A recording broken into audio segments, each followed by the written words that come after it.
Hello everyone, welcome back to my channel. तो आज के इस वीडियो में हम डिस्कस करेंगे कि अगर आप बाय चांस एआईबी एग्ज़ाम में फ़ेल हो जाते हैं तो उसके बाद क्या होगा।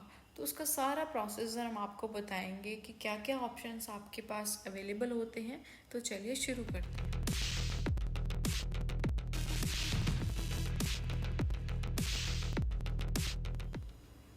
तो देखिए, सबसे पहले तो आप लोगों का ये डाउट क्लियर कर देते हैं, can one practice law without passing the bar exam. तो देखिए, बिना एआईबी एग्ज़ाम पास किए आप जो है प्रैक्टिस नहीं कर सकते हैं। No candidates are not legally eligible to practise law in India without passing the bar exam. Bar exam वो है, एआईबी एग्ज़ाम को यहाँ पर बोल रहे हैं बार एग्ज़ाम, ठीक है, जिसे हम बार काउंसिल ऑफ इंडिया बोलते हैं, उसी का एग्ज़ाम होता है ये। तो बेसिकली यहाँ पर किसी ने पूछा है कि क्या हम प्रैक्टिस कर सकते हैं without passing the bar exam. तो देखिए, ऐसा पॉसिबल नहीं है। आपको जो है सबसे पहले अपना बार एग्ज़ाम देना होता है, जिसे हम एआईबी बोलते हैं।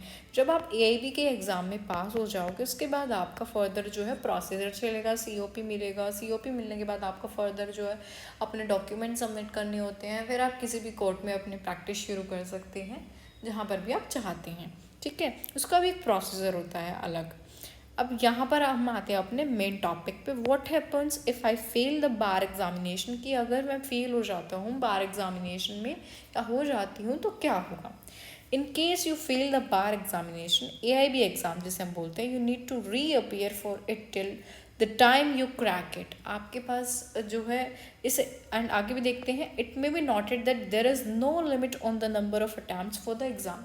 यहाँ पर इन्होंने मेंशन किया है, अगर मैं आप लोगों को बता देती हूँ, अगर आपका किसी भी रीज़न की वजह से, या तो कोई हेल्थ इशू हो, या फिर कोई फैमिली इशू हो, या फिर कोई और रीज़न हो जिसकी वजह से आप एग्ज़ाम में फ़ेल हो जाते हो या फिर दे नहीं पाते हो, कोई भी रीज़न हो सकता है, तो उसमें आप लोगों को टेंशन लेने की ज़रूरत नहीं होती है। आप ये एग्ज़ाम ऐसा तो है नहीं कि एक बार दे दिया तो आप दोबारा नहीं दे सकते हो। जैसे बाकी और कॉम्पिटिटिव एग्ज़ाम होते हैं कि लिमिटेड सीट्स होती हैं एंड लिमिटेड टाइम होता है कि इतने टाइम से इतने टाइम तक आपसे फिक्स होता है कि एग्ज़ाम दे सकते हो।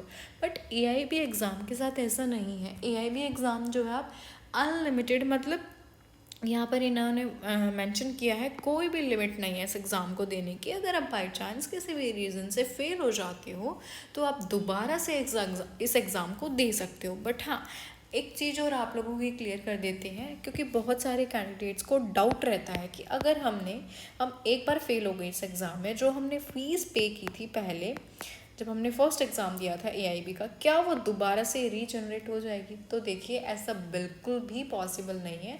आपको जब दोबारा एग्ज़ाम आप दोगे तो आपको दोबारा से अपनी रजिस्ट्रेशन प्रॉपर डॉक्यूमेंट्स के साथ करनी होती है, प्रॉपर अपने डॉक्यूमेंट्स अटैच करने होते हैं, प्रॉपर रजिस्ट्रेशन करनी होती है। आपको अपनी फ़ीस दोबारा से पे करनी होती है। ऐसा नहीं होता कि अगर आप फेल हो गए हो, जो पहले वाली पेमेंट है आपकी वही चलेगी, नहीं, ऐसा नहीं होता है। आपको दोबारा से अपनी रजिस्ट्रेशन प्रोसेस जो है वो करना होता है फुलफिल, जब भी आप एग्ज़ाम दे पाते हो। तो यहाँ पर आप लोगों का डाउट जो है वो क्लियर हो गया होगा कि अगर कोई कैंडिडेट एआईबी 16 में फ़ेल हो गया या फिर 15 में फ़ेल हो गया, वो किसी भी रीज़न से फ़ेल हुआ होगा, ऐसा तो नहीं है जानबूझ करके, तो वो दोबारा से एग्ज़ाम दे सकते हैं। कोई लिमिट नहीं है इस एग्ज़ाम की। अगर आप अपने अभी से ही, मतलब एआईबी 17 की प्रिपरेशन कर सकते हो तो अपनी कीजिए अभी से ही शुरू, क्योंकि एग्ज़ाम जो है इतना टफ़ नहीं होता है, मॉडरेट होता है, मतलब इजी लेवल भी होता है एंड टफ़ लेवल भी होता है। तो अगर आप अभी से ही अपनी प्रिपरेशन स्टार्ट कर देते हो तो आपका जो एग्ज़ाम वो इजीली क्रैक हो जाता है, क्योंकि इसमें 40% ही मार्क्स लाने होते हैं। अब की बार तो कुछ प्रॉब्लम हो गई थी एआईबी 16 के कैंडिडेट्स के साथ, कि उनका मतलब जो परसेंटेज थी वो भी कम हो गई थी। 95 में से 5 क्वेश्चंस जो थे वो हटा दिए थे। बेसिकली ये 100 मार्क्स का क्वेश्चन पेपर होता है, ऑब्जेक्टिव टाइप होता है, जिसमें ओएमआर शीट में आप लोगों को फिल करना होता है।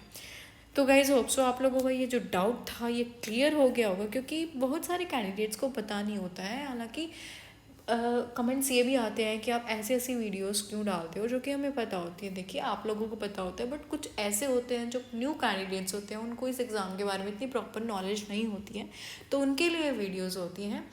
तो गाइज होप सो आप लोगों को वीडियो हेल्पफुल लगी होगी। अगर आप लोगों को ये वीडियो हेल्पफुल लगी, then please to like, share and subscribe the channel for more videos. Thank you for watching this video.